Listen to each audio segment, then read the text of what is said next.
Maybach music. Can anybody out there hear me? Hear me? 'Cause I just wanna say.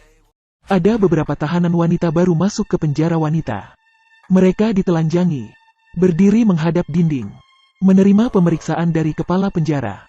Ini tidak bagus. Kemudian mengganti sarung tangan, masih memperhatikan kebersihan. Wanita yang bernama Rena ini sangat panik.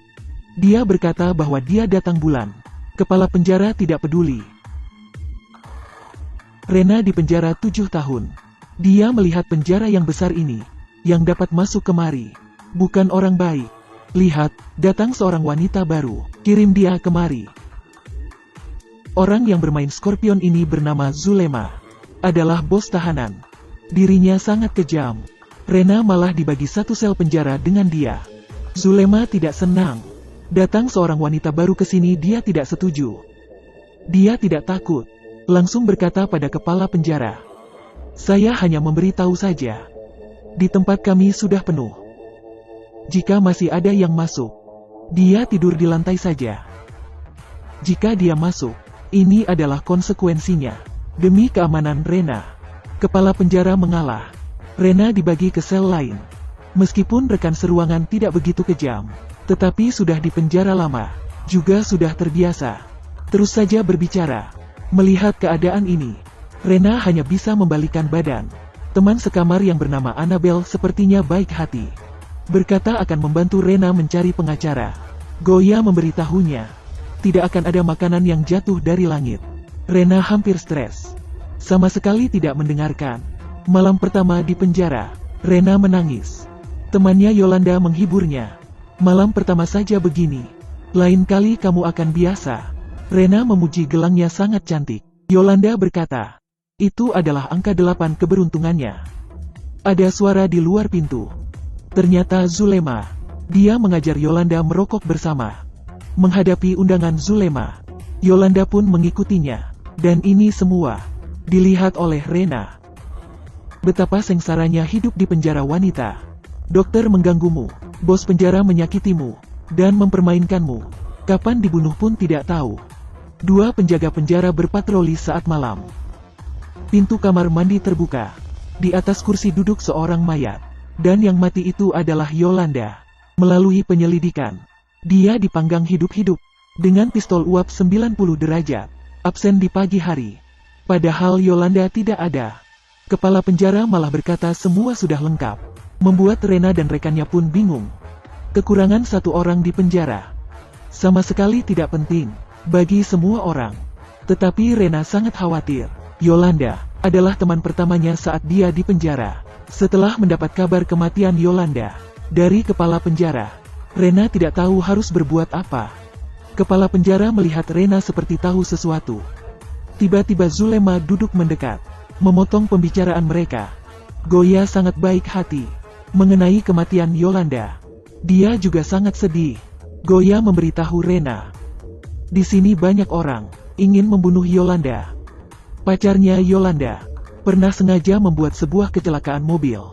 Mereka merampok mobil yang di dalamnya berisi 9 juta euro. Kemudian dia ditangkap. Pacarnya juga meninggal. Tetapi uangnya sudah disimpan mereka. Lokasi penyimpanan uang di dalam sebuah SIM card.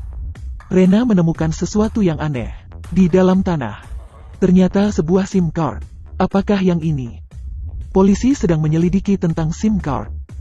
Pengacara yang dibawa Annabelle sudah tiba. Pengacara berkata, harus ada 1 juta euro baru dapat keluar. Kalau begitu terus di penjara saja. Rena stres. Sedikit tidak dapat bernafas. Dia datang ke dokter penjara. Ternyata orang ini juga tidak baik. Asal menyentuhnya. Kembali ke kamar penjara. Annabelle mencari Rena. Dan berkata dia sudah membantunya mencari pengacara. Kamu juga harus membantuku. Dia menyuruh Rena ke lapangan jam 9 malam. Mengambil sesuatu. Dan memberi Rena kartu untuk keluar. Kepala penjara melihat CCTV. Melihat beberapa wanita. Sepertinya memindahkan pisau. Kepala penjara segera ke sana. Mau memeriksa. Rena panik. Karena kartu keluar. Masih berada di badannya. Jika ditemukan. Habislah. Wanita yang menyukai Rena membantunya. Dia mendorong kepala penjara. sengaja membuat kekacauan. Rena langsung mengeluarkan kartu keluar, diletakkannya ke makanannya. Ibu kantin langsung melihat kartu itu. Kartunya sudah tidak ada. Bagaimana berada di lapangan hingga jam 9? Rena menemukan sebuah ide. Dia bersembunyi di dalam lemari bola. Kepala polisi sedang marah karena masalah kartu. Menyuruh kepala penjara memeriksa seluruh penjara. Rena terus bersembunyi hingga jam 9. Suara siaran terdengar. Perhatian, semua tahanan diharapkan berdiri di depan pintu. Akan dilakukan pemeriksaan. Pemeriksaan sudah dimulai. Sudah terlambat juga.